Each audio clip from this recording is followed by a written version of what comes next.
Put your arm out to the side, do a little spinning. Do the pirouette, boy, the pirouette, boy, the pirouette, boy. Put your arm out to the side and pirouette, boy, pirouette, boy, pirouette, boy. Put your arm out to the side.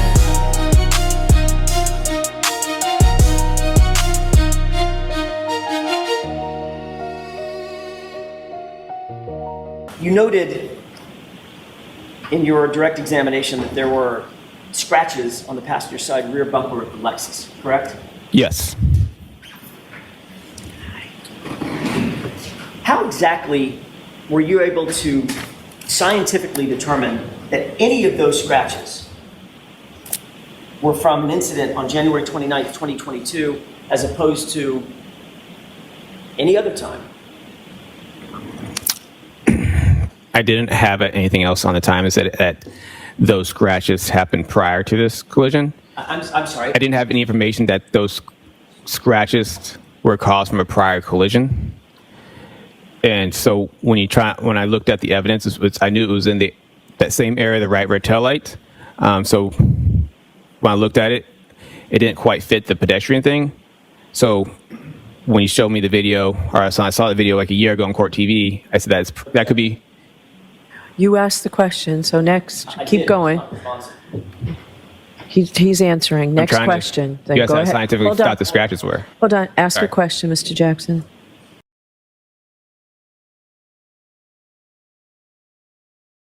So do you hold any degrees in the scientific discipline of mathematics? I do not. Do you hold any degrees in the scientific discipline of physics? I do not. Hold any degrees in the scientific discipline of biomechanics? No. How about in engineering? No. How about in kinematics? No. What's the highest degree that you do hold, sir? I have an associate's degree. In what? Administration of justice. You mentioned kinematics on Friday. Do you hold any certificates in the specific area of kinematics? Yes, it's covered in the basic crash investigation classes. Okay, so you took a class, in other words, correct? At multiple classes. They introduced the idea of what kinematics is, right? Correct. You testified about that on Friday. Yes. Define kinematics for the jurors. It deals with the aspect of motion. It's a subfield of what broader field? Kinematics. Kinematics is a subfield of what broader discipline of science? I'm not sure. Big physics, correct? Yes. And it describes how points and objects and systems of objects, how they move, and how the rate they move and the rate of their velocity, correct? It deals with the motions. What's that called? The rate of velocity. What's another word for that? The rate of velocity? Correct. I mean, it deals with the motion. It deals with forward, and also deals with speed. It deals with travel and speed. If something's moving, it also has a speed to it. Right. The word you're looking for is acceleration, correct? Sure. What role does acceleration play in the field of kinematics? What role does acceleration play in kinematics? Right. It talks about, like you just said, it talks about the speed and talks about motion. Is kinematics also known as the geometry of motion? Is that correct? I have not heard that. Never heard that. What's the difference between constrained and unconstrained motion? Constrained and unconstrained motion? That's what I asked. Constrained motion. I can't recollect at the moment. Constrained motion is motion on a predetermined path, isn't it? Yes. Unconstrained motion is what? When it doesn't have a predetermined path? Free movement, correct? Correct. You could remember that from your class? For the most part, we don't go that in depth, constrained and unconstrained. Constrained and unconstrained, not restrained. That's what I said. Sorry, unconstrained. Yes. Kinematics uses algebraic formula to model these motions, right? The motions of these points and systems of points, correct? Yes. And it includes concepts like displacement and speed, velocity, distance, acceleration, which we've talked about, correct? Correct. And it looks at how these things, these values vary over a point in time, or duration in time. Is that right? Yes. Do you actually understand the physics behind the study of kinematics? Yes. The word you learned in class. Yes, we had to go over the physics part of it.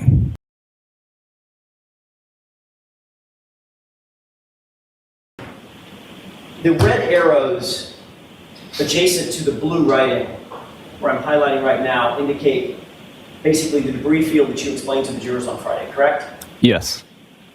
And then there's a point of an arrow that comes back to a wording that says pedestrian's final rest, basically right there, correct? Yes. And the debris field ends right in the middle of that spotlight, correct? Yes. Have you ever seen this? No, I haven't. You see that? Yes, I do. Right underneath the fire hydrant, correct? Correct. What does that look like to you? Piece of plastic. It's debris, correct? Correct. All right. Can we go back with the court's permission to exhibit 87, Okay? diagram 3? You see the fire hydrant? Yes. Fire hydrant's right there, correct? Correct. That's another, according to your scale, that's probably a good 30 feet from the pedestrian's final rest, correct? Yeah, that's about right. That is the furthermost in this diagram, the furthermost piece of debris on the diagram, correct? Correct. So now, your testimony changed that this, in fact, is the area of impact.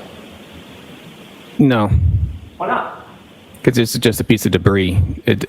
I'm talking about the path. You follow the path of debris field. Debris can move and change. The debris doesn't fly backward, does it? I'm saying you pointed to like just the fire hydrant as the area impact where the debris, where that one piece of plastic was, saying that's the area impact is right next to the fire hydrant. Are you asking me a question? Yeah, that's what you said, right? I'm asking you, I'm making sure I'm understanding what you're saying so I can answer the right. Ask the question again, Mr. Jackson. in fact, you indicated on Friday that your analysis of the area of impact was predicated on, based on, the furthermost piece of debris from the pedestrian's body that you were aware of, which is right there. Red plastic B, correct? I said I said you said earlier with the linear equation. I mean, it might have moved it over more, but it's the debris, the start of that debris, and where that is. I can't say that's definitely the point of area impact or the point of impact. You can't. I cannot say that is the point of impact right there. You just kind of follow the linear path because they have to follow in a direct path that way. Okay, so now your testimony is that's not the area of impact. I never said that was the area impact. I said it's after that. Trooper, we were all here on Friday. Okay. It's exactly what you said under questioning by Mr. Lally, wasn't it? Objection. Sustained. Didn't you say on Friday that you determined the area of impact for Mr. O'Keefe, the point of impact, was red plastic B because that was the furthermost piece of debris you were aware of from the final point of rest from Mr. O'Keefe's body. Isn't that what you said? Describe to the jury sort of what types of roadway evidence that would lead you or any crash reconstructionists to formulate an opinion as to the area of impact. Yeah, so like I said earlier with the path of travel, so a lot of collisions most of our collisions we start where the final rest goes, and we follow the debris or the clothing, we're back to where, follow that path back to where it came from. And we know within that area, that's where an area impact would be. I don't believe that's my exact words. Okay, I'm not asking if it was your exact words. I don't have a transcript of it. I'm asking you, is that what you tried to impart to the jurors? What I said to the jury, I said after that. That's the start of, that's the last point of evidence that I had. I said the area impact is probably along the roadway after that point. I mean, like before it, if you actually walk towards him. I'm sorry, I keep doing that because I think you're done. Are you done? I am done now, sir. Now you're aware that there's a piece of debris, looks like taillight material, right under the fire hydrant, correct? Correct. If the area of impact, which you indicated on Friday was where this red plastic B is, you would be wrong, right? Your analysis would be flawed. No, because that's not what I said. I said it's along the roadway, and it's going to be after that point. Okay, so is the area of impact now where the fire hydrant is? Objection. Ask it differently.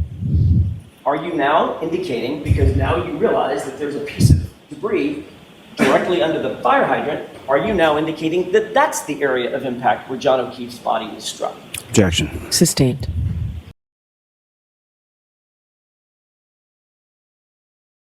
On June 9th, 2022, you were asked by a grand jury whether you knew or had done any scientific testing to determine the distance a body would actually travel struck by a vehicle.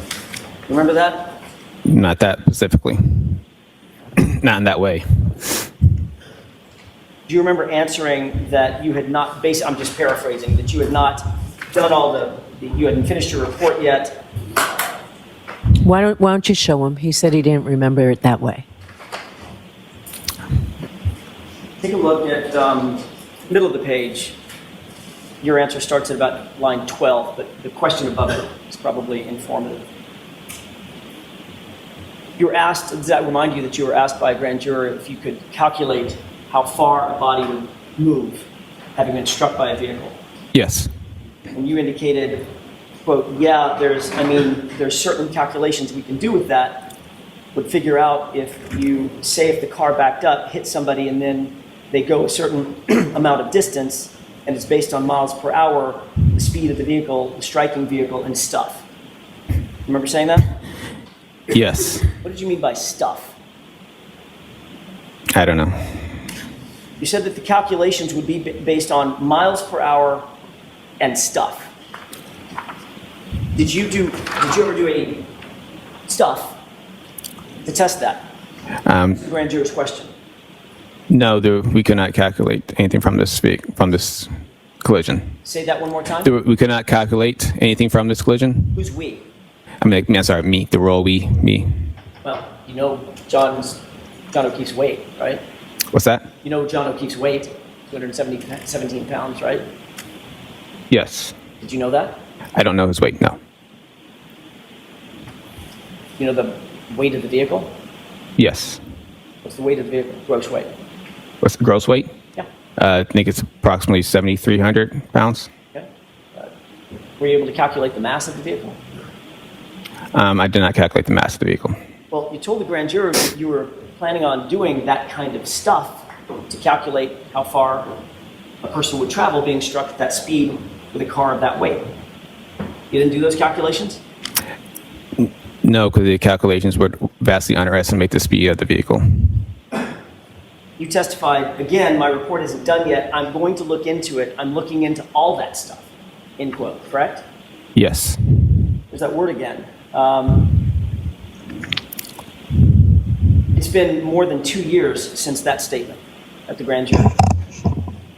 Is your report finished? Yes, it is. Did you engage in any of those calculations? I looked into it. This type of collision I would not be able to use the formulas for this type of collision. Well, let's talk about those formulas. How would you calculate how far a body at rest would travel after being struck by an object in motion? How would you calculate that? In pedestrian collisions, I use a Searle throw formula. A what formula? Searle. What does that mean? It's a type of formula that we use for a calculation of post-impact speeds for pedestrians. That includes certain principles of physics to calculate that, right? What do you mean? I'm sorry? What do you mean by certain forms of physics? There would be physics calculations that would be required to figure out how far a body at rest would move having been struck by an object in motion. Right. That's a basic principle. Yeah, I guess you could say, though. All right. Can you describe for the jurors exactly what calculations you would need to employ to determine how far a body at rest would travel having been struck by an object in motion? So, in this scenario, in this collision, it's more of a side swipe. So he did not ascertain. He did not get enough speed of the vehicle post impact with the vehicle to BL calculations. His center of mass was offset from the vehicle, so we would vastly underestimate his speed. So that's why I did not do a formula. If he was more in line with behind the vehicle, he would have been projected forward, and using that projection forward, he would have been able to get more closer to the actual speed of the vehicle during that post-impact travels. Well, that presumes a couple of things, Trooper Paul. That presumes that he was quote unquote sideswiped, right? Presumed? Presumed by you. You didn't see how he was hit, did you? Based on the evidence, it appeared to be a sideswipe. That's your opinion. That's just reading the evidence. You're saying that the principles of physics as we know them today in modern mathematics is thwarted by a sideswipe? Objection. Is that what you're saying? The calculations that are out there, you can get a speed, it would just underestimate the speed. You would have to know what the initial momentum of the object is that's in motion, correct? Of what object? The truck, Trooper Paul. I would have to know that speed. Yeah, you'd have to know what the initial momentum is, not speed, momentum. There's a difference, Okay. right? Would you agree with that? No. You wouldn't have to calculate what the initial momentum is of the object in motion to determine the distance of the body at rest would move? Well, in that sense, are we talking about trying to find the speed of the vehicle? That's usually what we're trying to do. Right, okay. Well, let's put the speed of the vehicle aside. Let's talk about initial momentum. What's the formula for calculating initial momentum? There's different types of momentum formulas. Well, there's actually one type of momentum formula. It's to calculate momentum. Objection. Sustained. To calculate momentum, there is a single... So sustained. Ask it differently. Isn't it true, Trooper Paul, that there is a singular calculation for determining initial momentum? That is P equals M times V, where P is the momentum. You're solving for that. M is mass. You multiply that by velocity. Is that right? Pretty simple. You wouldn't use that in a pedestrian collision. Oh, because the pedestrian's somehow magically out of the realm of physics? Objection. Sustained. Is a pedestrian out of the realm of physics and calculations? No, it's the weight differential between the pedestrian and the vehicle. So if the vehicle is too heavy and the body is too light, you can't calculate the initial momentum of the vehicle? Yes. Got it. Where'd you learn that? It's in my math class. We don't use momentum for a vehicle to vehicle. Math class? The crash reconstruction classes I have taken. Got it. Would you need to apply the theory of conservation of momentum in calculating these data? Do I need to calculate the conservation of momentum? Heard of conservation of momentum? Yes. You even know what that is? There's an equation for that as well, right? Yes. You know what that is? Not off the top of my head, but yes.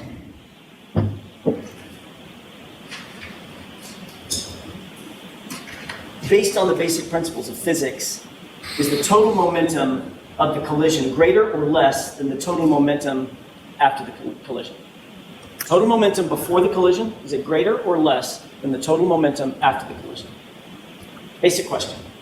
What type of collision? Trooper Paul, they're exactly equal in all respects under the principles of physics, right? That's the theory of the conservation of momentum. Momentum doesn't change. It's just Yes. transferred from one body to another, Yes. correct? Correct. Why didn't you say that to the jurors? Objection, Your Honor. Sustained.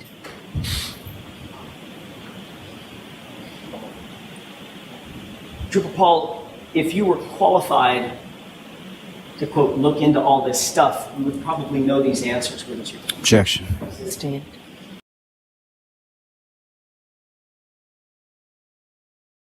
You testified that you noted glass on the rear bumper of the SUV, correct?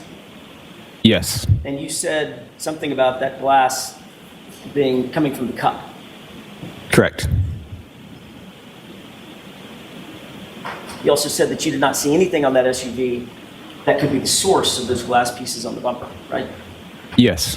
When you did your reconstruction and your analysis, were you informed that none of the glass pieces, not one of them, could be matched to a cup? I don't know anything about that. I don't know that. So if you knew that the glass pieces on the bumper do not match the cup, would that change your opinion Objection. about that glass? Can you answer that question? I cannot. Would it change your opinion in any way if you knew that the glass pieces do not match the cup? Objection. I'll allow that. Can you answer that question? No. I'm sorry, no, you... I don't. It's a glass from a cup. It's a glass. It's not. It doesn't belong to the vehicle. Right. It's glass. But if I told you it didn't match that cup, What? change your opinion. Objection. Does that change your opinion? Are we talking? Which cup are we? We never established which cup we're talking about. How many cups have we been talking about, Trooper? You said that cup. One at from the scene. Okay. That cup? I'm talking... I just want to make sure that we're on the clear path here. Yeah. On the clear what we're talking about. Absolutely. Let's Okay. be really sure. All I said it's It's found next to John O'Keefe's body in the snow at 34 Fairview on January 29, 2022. You got the cup in mind? yes. Okay. That's the cup. When I say cup, that's the cup. Okay. Would it change your opinion if I told you that the glass pieces on the bumper don't match that cup? What's my opinion on it? All I said was glass from a cup. That's the only opinion I had. It's glass from a cup that was on a bumper. Are you saying a cup? A cup. A cup. It's not glass from the car. That was my opinion on it. I didn't never said it matched to the scene. You didn't. I never said that in my thing. I said it's glass from a cup. Okay.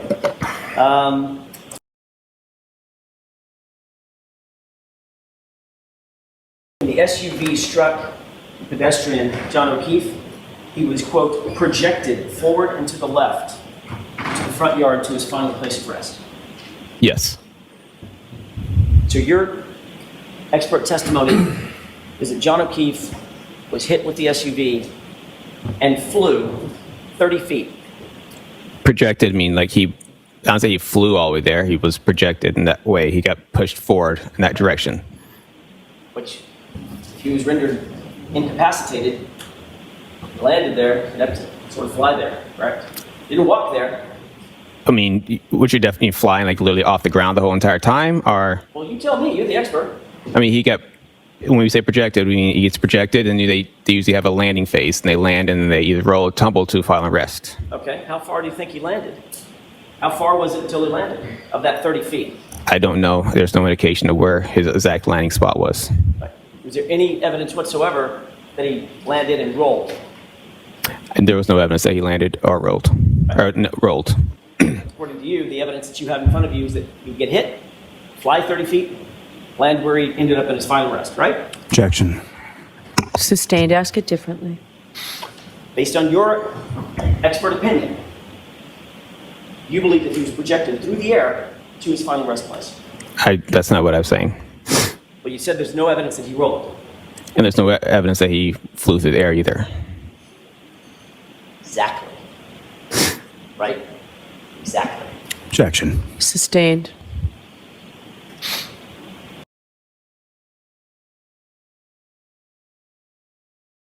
What, if any, conclusions did you come to through the course of your investigation? So on Saturday, January 29th, 2022, at approximately 12:45. So you can look at your report, but you can't read your report. I was So reading my conclusions based on what they asked me to do. Okay. yeah. So I can't hear you. Sorry. Okay. So just take your time, read your report, and then answer Mr. Lally's question. And if you need to look at your report, we'll see about that again. All right. Ask the question, Mr. Lally. Based on the totality of your investigation, what, if any, conclusions did you come with regard to how this collision occurred? So this collision occurred on Saturday, January 29, 2022 at approximately 12:45 hours. A 2021 Lexus LX 570 was traveling southbound on Fairview Road, in area 34 Fairview Road. Objection, Your Honor. Yeah. It appears that. So, Sorry, I'm trying to oppose it. you know what? I don't, Mr. Lally, break this down. Ask Yes, please. simple questions so that the witness can answer your questions. We don't need a narrative. Now, sir, with respect to your investigation, what, if any, opinions did you draw based on your training and experience in regard to this collision and how it occurred? May I look at my report real quick? Just make sure. Yes. Thank you. So throughout my investigation, this appeared to be a single car collision involving a pedestrian. The vehicle was traveling at a higher acceleration when, sorry. The vehicle accelerated at a high rate of speed before she struck the pedestrian John O'Keefe on the roadway and subsequently left him at the scene.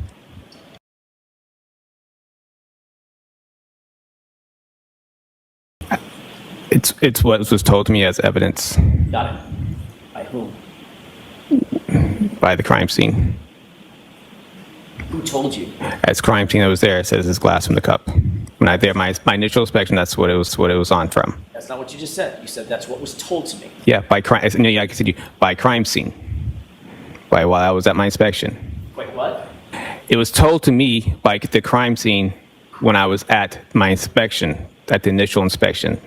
So what you meant by that's what was told to me is the crime scene talked to you. Yes. Crime scene say anything else? I don't know what else do you want me to say.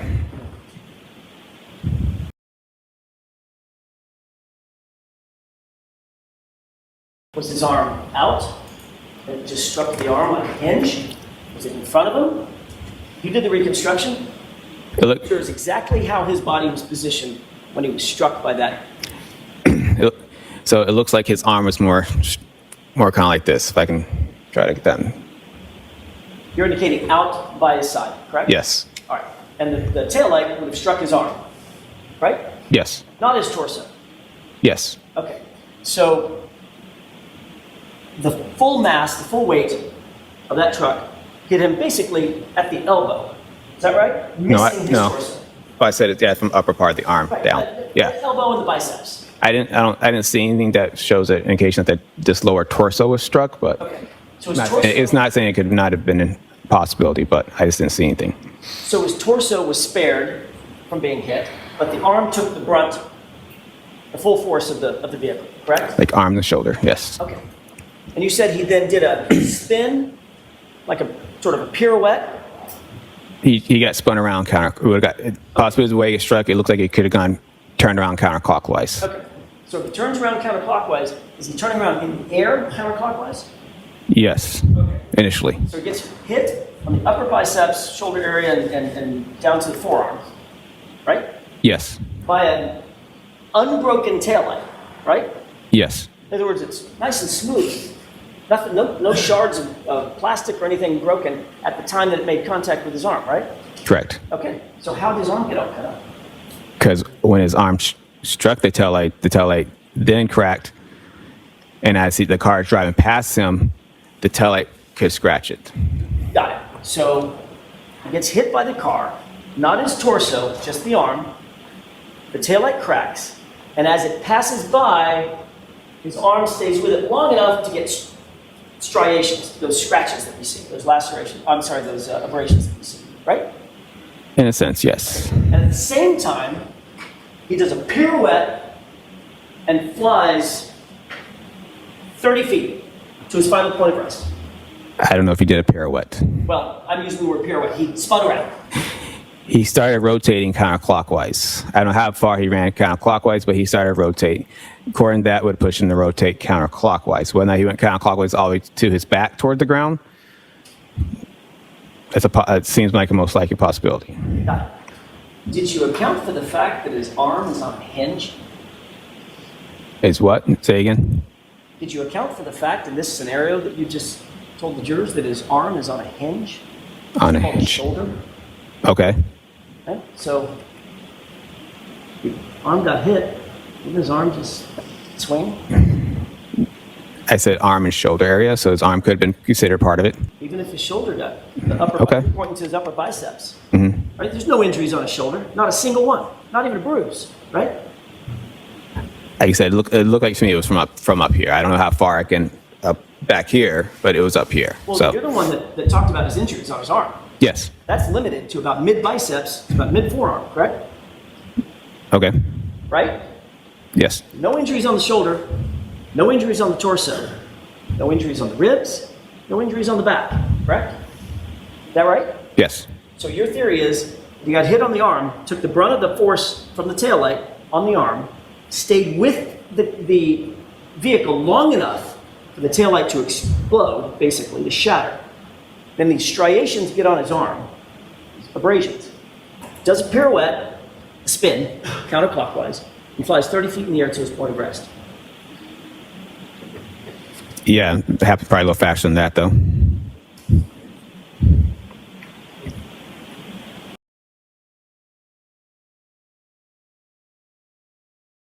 You said on Friday that in your experience, people tend to lose objects that are not strapped to them.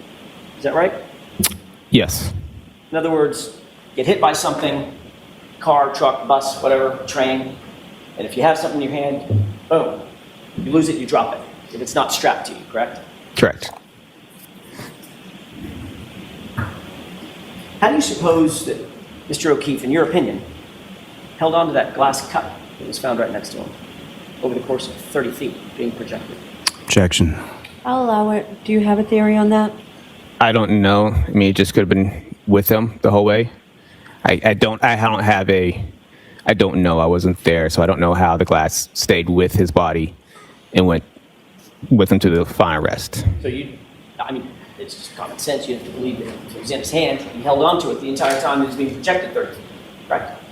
It could have been in his hand. It could have been tucked next to his clothing. Did you say tucked into? I mean, like, could have been next to his body. So when he projected, maybe the glass was with his body as it was also flying. So there's a number of reasons why the glass, because it also got projected with the body while he was holding it. I thought you said on Friday, and you just agreed with me, that people drop things when they're hit. Yes, but not everything it tends to fly off. I mean, some stuff flies off, some stuff will stay on. I see. It's not uncommon to find a piece of clothing and stuff, that you find at the scene. Piece of clothing. Like clothing, like shoes, like shoes and stuff like that to come off the body during a pedestrian crash. Well, that's not what I asked. I know, I'm just saying, you asked me, you said what I'm just responding to what you said. And trying to make sure you understand what I'm saying. No, I don't, but I'll ask another question. Shoes are strapped on, by definition, right? Yes, but it's very common for shoes to come off. How about a cell phone? Cell phone, yeah. Yeah, it depends. Depends on where it is. It was under his body. Okay. How do you account for that? He held onto a cell phone with one hand and held onto the cup with the other. Objection. Sustained. Ask it differently. If his cell phone was found under his torso, under his body, what's your theory on how that cell phone ended up flying 30 feet with him? It just did. Just did. And somehow, as he landed, tucked that cell phone underneath his body so he landed on top of it. It just did. That's the evidence at the scene. I didn't put the evidence there. So Well, you didn't. Objection. All right, so jurors, I've told you before, lawyers cannot make comments, so disregard it. Mr. Jackson, don't do it I again. understand. So You understand, but don't do it. Your answer's always, I understand. Don't do it. Yes, you are.